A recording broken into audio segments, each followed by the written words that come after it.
Hello out there. This is Mark, and I am back with my Sports Illustrated program. I took a little break from it in order to write a similar program for Stratomatic, which I also have only the 1986 game, so I wrote a program that plays that kind of similarly to my program for Sports Illustrated, but I'm done with that, and I'm back to my favorite baseball board game, which is Sports Illustrated, which was really only in existence for 3 years in the early 70s. I think before Sports Illustrated decided they weren't making enough money, or maybe not making any money on it, and just kind of stopped. So what I've done, my latest update, is I added 1966, the season of 1966, to my game, and thank you to Merv Pete, who generates these charts and also generates the data that my program uses for input, and also to Steve Etzel, who figured out how to make the charts to begin with based on somebody else's work that he improved upon. So here you're looking at what the Orioles looked like in 1966. They were the World Series champion. Let me give you the highlights in my mind of 1966, and it was Sandy Koufax's last season before he retired. He won the Cy Young and the Triple Crown for pitching. Frank Robinson moved to the American League and won the MVP and the Triple Crown. Too bad for the Cincinnati Reds, who traded him stupidly. Roberto Clemente won the MVP for the National League. The two Tommies were Rookies of the Years, Tommy Agee and Tommy Helms. Baltimore won their first World Series championship ever, and not a highlight but a low light was the Yankees came in 10th place. So those are the highlights of 1966. I think pretty interesting season. So I had fun, looking at all the players and the teams while I put this together. Here, quick review on how my game works. You can play one game at a time. You can play an entire season. You manage the team that you pick, and the computer manages all the other ones and plays all the other games, or you can have them play a whole season automatically. And I will do the whole season to see how that works out for you. And then I'm going to play game 2 of the World Series, which was Sandy Koufax's game that he pitched. The Baltimore Orioles won 4 games in a row in the World Series, and Koufax pitched only game 2.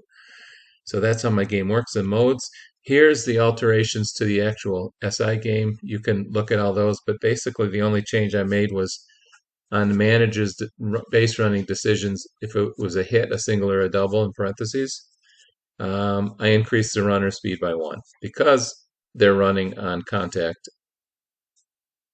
I only do this when there's 2 outs. I don't do injuries on the pitcher X chart because I use the actual as played game lineup, so that takes care of that. And then the other stuff is there you can look at. Here's how the computer logic works. I'll just touch on a couple of things here. Pinch hitters are used, but only for pitchers and based on game situation. I added recently pitcher fatigue based on Steve Etzel's YouTube, which uses the pitcher's actual ERA, hits, runs, walks. What happens is every pitcher has their own number now, and each time they get a hit or a walk or a run off of them, their number goes down, and when they reach 0, they get taken out by the computer manager, or if they get pinch hit by. Steals are done by the computer manager. Bunting is done. Base running decisions are made by the computer manager, and the computer manager once in a while does an intentional walk.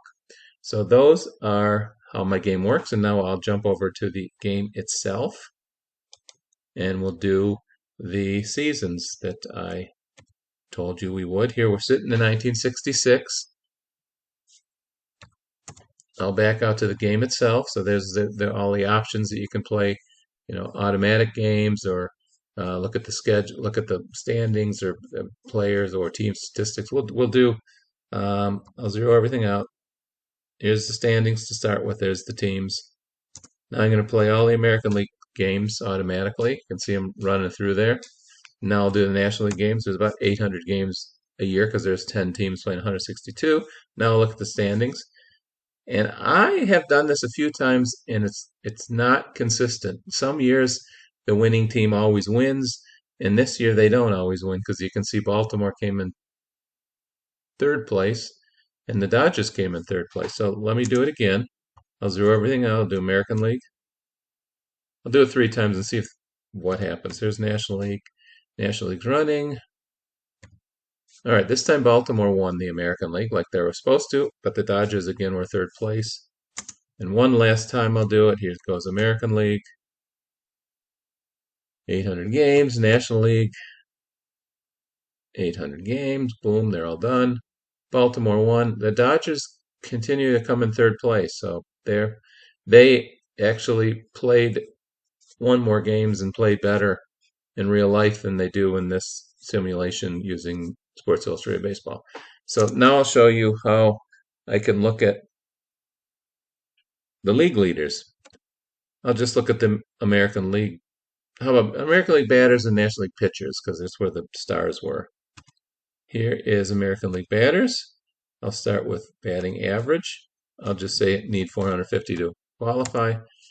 And you can see the one name that's in red in each one of these categories is the person who actually led during the real season. So Frank Robinson in this last season I just ran is the only one batted over 300. He led in home runs, 58.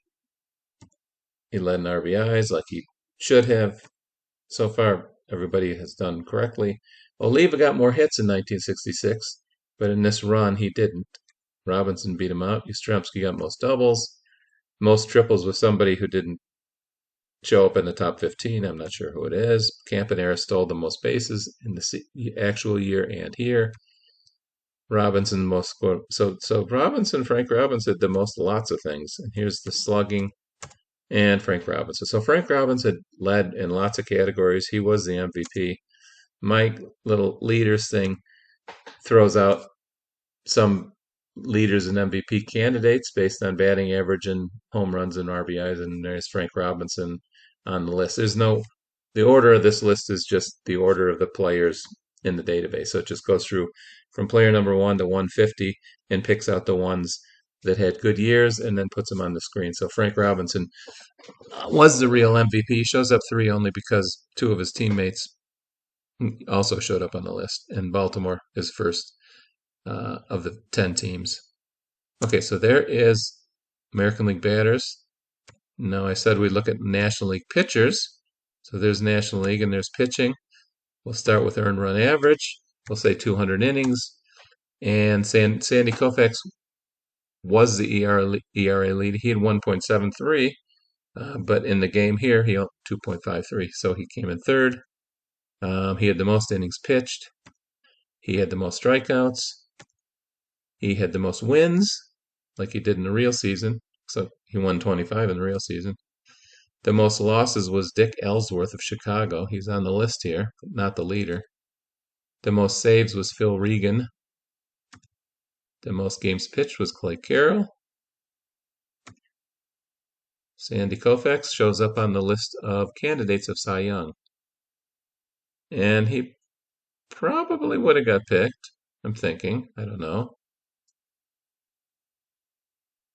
And I see Los Angeles is spelled wrong, so that's a little typo in my program that I could fix if I remember. So let's see what we've done. We've played some seasons, see who won, playing a whole season by itself automatically. Showed you how the leaders work. Here's how you can look at a team. Let's look at the batting of Baltimore Orioles in the last run, and you can see there's the Orioles' 15 players and their pitchers and what they did in the 162-game season that just got played by my computer manager. You can see Frank Robinson, 58 home runs, 147 RBIs, batted .324. Definitely the star of this team. Boog Powell from Brooks Robinson and Kurt Blefary also hit a lot of home runs. So you can see that. You can look at pitching. Pitching of a team. Let's look at Los Angeles Dodgers. There's Koufax. He was 20-5. That's pretty good. I guess he would have been the Cy Young Award winner with that record. Pitched 292 innings, which was, not a huge amount for those days. Pitchers pitched 300 innings, some of them, but it is a very huge amount today. Pitchers can't pitch that. Their arms would fall off today if they tried to pitch 292 innings in one season. Plus, they don't want to shorten their careers as they're making, millions and millions of dollars. Okay, here, let's go and look at what game two of the World Series look like. So there's game two. Orioles won 6-0. Okay. It was played in Dodger Stadium. Let's go down to the starting lineups so we know what we got to copy here. There's the two starting lineups, and I also looked ahead of time. There were no subs for Baltimore, so they played with that starting lineup, and Palmer pitched the whole game. And then the Dodgers had four pitchers through the game. Koufax pitched 6 innings, and then there were some relievers, and then Willie Davis pinch hit for one of the relievers along the way. So that is what we'll do when we play the game. So we go to here. We say we want to play one game. We say we want to play Baltimore at Los Angeles. So there's that. Here's their records of the last run that I did just now, that you saw. All right, we're going to have Jim Palmer start and Sandy Koufax start. This only shows the pitchers on the team that actually are starting pitchers in the game. There's our starters. Now here's our lineup. You can manually pick it, or you can have the computer select one of the lineups from the season of 1966. I'll manual pick them. You can see there's the players, and there's their ratings and their speed, and if they can bunt, and that's their hitting line against the left-handed pitcher. I only show home runs, otherwise it would get very busy in this chart. So let's see, my lineup for the Baltimore Orioles were Aparicio led off and played shortstop. Curt Blefary batted second. Frank Robinson batted third. Brooks batted fourth. Boog Powell batted fifth. Davey Johnson batted sixth.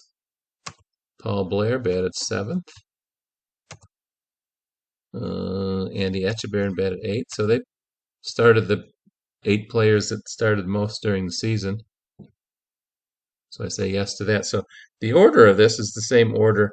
It's not in alphabetical order like Sports Illustrated made their charts, but it is in order of the same order as what you see in Baseball Reference. So it's a catcher, first base, second base, third base, shortstop, left field, center field, right field, and then the rest of them are the subs based on in the order of that they played the most. So here we go with the Dodgers lineup was Maury Wills leading off.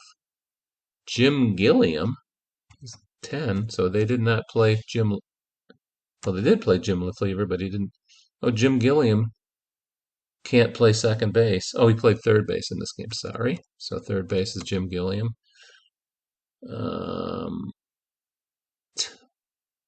Willie Davis played center field. Batted third. Ron Fairley played right field. Batted fourth. Lefevre batted fifth. Lou Johnson batted sixth. Roseboro, the catcher, batted seventh. And Wes Parker, first baseman, batted eighth. So second baseman John Kennedy did not play in this game. So there's their starting lineup. And we'll go to yes. We'll say we'll look at the dice, but we'll have no sounds. And I'm pretty proud of this. There is the Sports Illustrated scoreboard, which gets updated by this program as the game gets played. You can see there's the teams, there's their automatic outs, there's all the players and their ratings and their positions. So we will go ahead and start playing. So Koufax against Aparicio to start the game.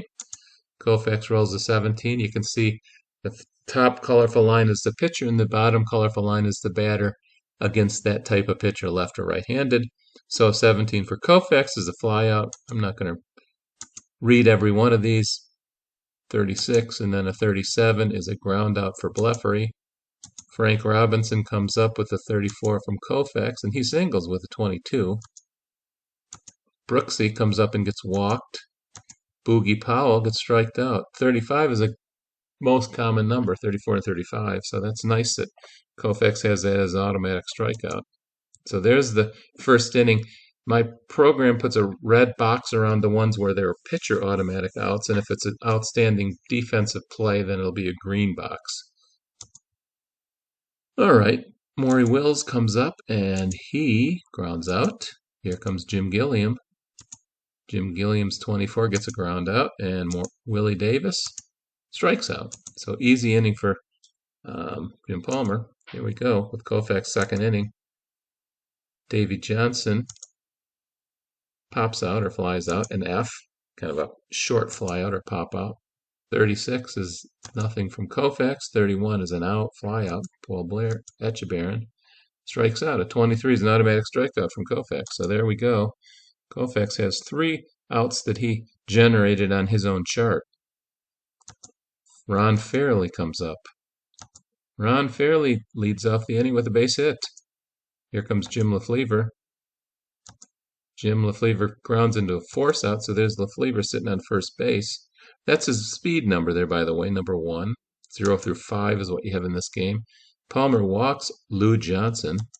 You can see Palmer's pitcher fatigue number there under his name, and that goes down whenever there's a hit or a walk or a run. John Roseberry comes up with 2 men on, 1 man out. A 30 from him and a ground out. It's a force out, leaves first and third. Wes Parker comes up, and Wes Parker singles home a run. And we have a manager's decision choice. And here you can see this was a single in parentheses, so Lefevre is going to score, and we can have Roseboro try for third. And since it's a 2-out hit situation, Roseboro is normally a 1, but you can see that it's showing you the pitcher, the manager's decision chart for a 2-runner because we've upgraded him because there's 2 outs. And I'll just go ahead and say yes. I'll have him try for third. And the dice roll is 18, and you can see on the bar on the left, top is 10, bottom is 39, red is out. So Roseberry's out at second. So that ends the second inning, but the Dodgers do get on the board with a run. Palmer leads off, striking out. Aparicio comes up. There's a pitcher's X. There's a pitcher's X chart. Nobody's on, so the only thing that could happen here is a hit by pitch, but it's a pass ball, so nothing happens. Aparicio stays at bat. A 35 from Koufax, strikeout. 38, there's another pitcher's X, and that one's a wild pitch, but nobody's on base. So Blefary stays in there, 33, and then a 13 is a hit by pitch on Blefary's card. Blefary must have got hit by pitch a lot in 1966, because that's not usually on a batter's card. Frank Robbins with a runner on first, 34, and a double. It's just a 2, so Blefary holds it second, or third. So second and third with 2 outs, and Brooks Robinson comes up. Ooh, this is going to mean something. That time it was a hit by pitch. So that was kind of lucky for the Dodgers, because that means no run scores on that. But bases loaded for Boog Powell. Boogie. Look at Boogie's line. If he hits a 23 or 28, we got a grand slam. 33. Oh, he hit a 34, which is a strikeout. So lucky that was a hit by pitch and not a wild pitch or balk or something like that. So there's bottom of the third. Koufax leads off. He flies out. Here comes top of the order. Maury Wills gets walked. Jim Palmer. Maury Wills is a 3-runner. Let's have Maury Wills steal. What the heck? He's a 3-runner. We're ahead 1-0. So he hit S. And there's the 3-runner steal of second chart shows you on the left. He rolled a 35 for the steal, and he's safe. So Wills is on second base. 16 and a 14. There's a walk of Jim Gilliam. Here comes Willie Davis.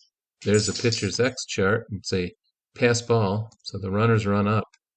Now we got Willie Davis up with second and third, and only 1 out. See if he can pitch out of this. He cannot pitch out of this. Willie Davis rolls an 11 and knocks both those runs in. Now 3-0 game. Ron Fairley comes up and gets walked. Leflevre is up, and he singles. He got a single with a plus in parentheses, which means the runner on second scores, and the runner on first has the option of going to third. You can see there's the manager's decision for a 1-runner. And I even calculated what the odds are, the 48% odds. I'll hold him at second, so we'll have first and second with a 4-0 lead. Palmer is not going to last this whole game. His pitcher fatigue is already down to 3. 25 from Palmer is a 14 as a strikeout of Lou Johnson. Roseboro comes up, and he grounds out. So Palmer squeaks out of that inning. Now it's the top of the 4th. They're down 4-0. Davey Johnson strikes out.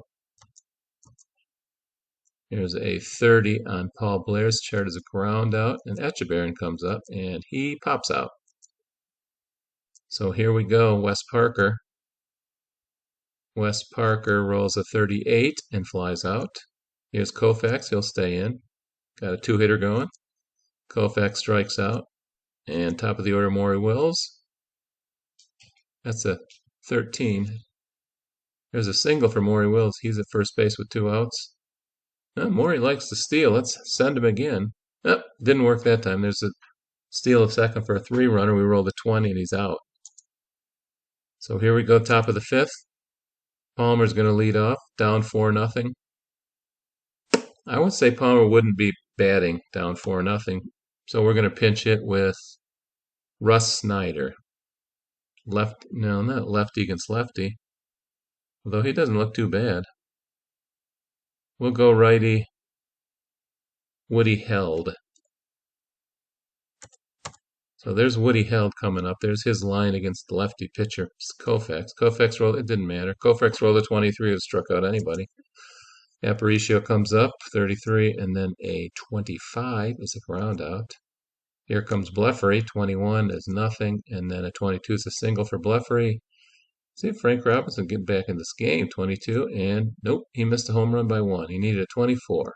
He rolled a 23, so he is out. So we need a relief pitcher for these guys. Let's go with, look at Stu Miller's stats in there. These are the stats from the season that he just ran in this game. He does look like a good reliever, Stu Miller. We'll bring him in. Look at all those outs he's got. All right, we got the bottom of the fifth coming up. Gilliam leads off. Stu Miller's pitcher fatigue is a 6. He gets Gilliam to fly out. A 30 and then a 33. There's a single for Willie Davis. There's Willie Davis on first base. 27, and there's another single. Boy, these Dodgers are hitting the ball well.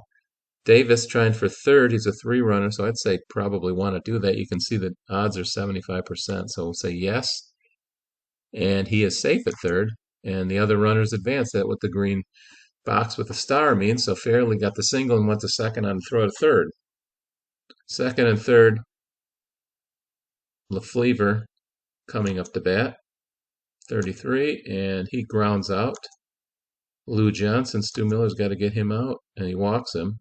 First base was open. Here comes Roseboro. Roseboro, bloop single, scores a run. Now it's 5-0. Wes Parker, and you can see Stu Miller's down to 1, pitcher fatigue. Wes Parker is out. So Stu Miller stays in with a pitcher fatigue of 1.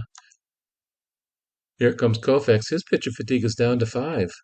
Brooks Robinson, 38, and a 13 is a wild pitch, so that's nothing. Robinson's still in there. He strikes out. Boog Powell, 26, and then a 26 again is a ground out. Davy Johnson, 32, and then a 36 is a flyout. So Koufax had a 1-2-3 inning. All right, Koufax is going to bat. He's pitched 6 innings. Got a 3-hitter going. We'll let him stay in until he runs out of gas on pitcher fatigue. He strikes out. 5-0 game. Maury Wills comes up 37, and then a 24 is a single. All right, there is the end of Stu Miller. That single made his pitcher fatigue go down to 0, and the game is telling me that he needs to be replaced because he's tired out. So let's bring in Eddie Watt, our next pitcher. Eddie throws a 25, and then there is a sacrifice fly in parentheses. That means Wills could tag and go to second. Now, Wills is a fast runner. He got a 75% chance. I'll go ahead and say yes to that. And I roll a 32, and he's safe. So Wills moves up on a flyout. Willie Davis, 18, and then a 31. He flies out. So Wills' advancement didn't make any difference. Here we go. Paul Blair leads off with a hard ground out on a 34. Echeverren comes up. Andy Echeverren grounds out. Here comes pitcher Eddie Watt. So we're down 5-0. Pinch hitter's coming up against left-handed pitcher Sandy Koufax. Let's go with not a whole lot of choice here. I'll go with Sam Bowens. Sam Bowens has a home run on 15 and some hits in the 20s. Koufax strikes him out on 23, so it didn't matter. All right. They pinch hit for their pitcher. They need another reliever, so here comes Mo Drabowski. It's the bottom of the seventh. Let's see if Mo mows him down. Mo starts with a wild pitch. And then Mo strikes out with 34 for Mo Grabowski. That's pretty darn good to be a strikeout. So he's out. Leflevre doubles. So there's Jim Leflevre on second. Lou Johnson comes up. He strikes out on 34 from Grabowski. Johnny Roseborough strikes out on 23. Yeah, look, Grabowski has got a good line. Strikeout on 23, fly out on 27, and 34 is another strikeout. So you can see there in the bottom of the seventh, there was a double by Leflevre, and everybody else got struck out by Grabowski without even being able to roll their dice. All right, Aparicio leads off. Koufax lets up a single. Here comes Blefary. Blefary grounds out. Here comes Frank Robinson. Oh, Robinson, there we go. Frank Robinson, MVP. Got a hold of one, rolled a 24. Two-run homer with Aparicio scoring ahead of him. That'll be a hit and 2 runs, so that should put Koufax down to 1, and it does. Here comes Brooks Robinson. The next hit means Koufax is out of gas. All right, he lasts. He's down to 1 now, so he's not going to last much longer. Leadoff hit by Wes Parker. We're going to pinch hit for Koufax because he's down to pitcher fatigue 1, so he's not going to last much longer. Let's go with Tommy Davis. He actually did pinch hit in the game, but they were losing in the real game, and he strikes out. Doesn't even get to roll the dice. These pinch hitters haven't had much luck. There is a ground out by Maury Wills, and Jim Gilliam comes up and strikes out. So now we will use Peranowski, who was used in the actual game. But this is the top of the ninth. They're up 5-2. So let's see if they can end this game with a victory instead of a loss. 26 and then a 22 is a fly out for Davey Johnson. Paul Blair comes up, 32 and a 14. Oh, Paul Blair's making it interesting. A 14 for him is a home run. So Paul Blair makes it 5-3. Andy Etchebarren, he's not terrible, and they don't have many hitters on the bench, Baltimore. Their strength is their starters. Oh, he singles. Keep it alive. Mo Grabowski, well, obviously not bad. We got a lefty pitcher in there again. Let's see who we got. We're down by 2. The only one who could even hit a home run is Larry Haney, backup catcher, so we're going to pick him. Larry Haney needs a 27. That would tie the game. Larry Haney was on the Oakland Athletics for most of his career, but started with Baltimore. So Peranowski rolls a 15. Here is the roll of the game. We need a 27. We got an 18. Well, that wasn't bad. A double with a star means Etchebarren scores. This is getting interesting here. Top of the ninth. 5-4. Top of the order for them with 1 out. Let's see if Peranowski can eke this thing out. 35. And 34 is a ground out. So it's all up to Curt Blefary. 36, and Curt Blefary needs a hit to keep this alive, and he rolls a 33 and grounds out. So that is the last out. The final score, 5 Los Angeles Dodgers and 4 Baltimore. Let's look at the scorecard here. Look at the top half. That's Baltimore's batters. Look at all those strikeouts from Koufax with red boxes around him. Koufax did the job. Koufax pitched 8 innings, let up 2 runs, and got the win. Palmer pitched 4 innings and let up 4 runs, got the loss. Peranowski came on to pitch the 9th and got the save because they were ahead by 3 or less when he came in. Anything else of note? Baltimore hit a 2-run homer by Frank Robinson, a solo homer by Paul Blair. Los Angeles had no home runs. There was a lot of walks in those innings where they scored their runs. So the Baltimore Oriole pitching staff was a little bit wild, walking 5 during the game. So now that is the final score sheet. Here comes the box score. There's the winning pitcher, the losing pitcher, and the save. There are the Orioles. Oh, Robinson, 3 hits, home run, 2 RBIs. He was the hitting star for the Orioles. The Dodgers had 11 hits, bunch of them with 2. 2 doubles, the rest were singles. There's the pitchers for Baltimore. And there's Koufax and Peranowski for the Dodgers. So this game ends differently than how it ended in real life, which I will remind you was a 6-0 beatdown by the Orioles over the Dodgers. But in this game, it was a 5-4 loss for the Orioles. So that makes things interesting. So that being done, I will end this video showing you how I added 1966 to my Sports Illustrated program.